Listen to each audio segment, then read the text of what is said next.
Did wind or hail damage your roof? Here's how to tell. After a Tampa storm, most homeowners look up and wonder, was it the wind or the hail? Knowing the difference matters for your repairs, your insurance claim, and your peace of mind. Here's how to spot wind damage.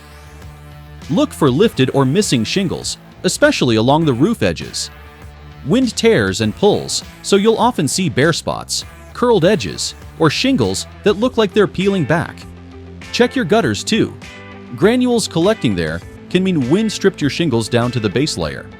Hail damage looks different. Hail bruises and dents. You'll see dark, soft spots on shingles that feel spongy when you press them. Small hailstones knock off granules in random patterns. Larger hail can crack shingles or leave dents on metal flashing, vents, and gutters. The damage is usually scattered across the roof, not just along the edges. Here's the tricky part. Wind damage often happens first, especially during the winter storms we get in Tampa and Greater Carrollwood. Wind lifts shingles and loosens flashing quietly. Then a hailstorm comes through and makes that hidden damage easier to see. Many homeowners think the hail caused everything, but it often just revealed what the wind started months earlier.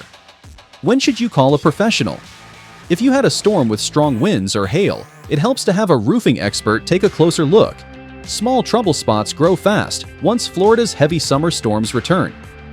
And since insurance handles wind and hail differently, knowing what really caused the damage saves you time and stress later.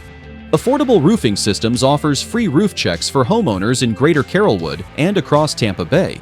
We'll explain what the storm actually did and give you real solutions that fit your home and your budget. Visit affordableroofingflorida.com or call 813-542-8462. Affordable Roofing Systems, where experience and quality matter.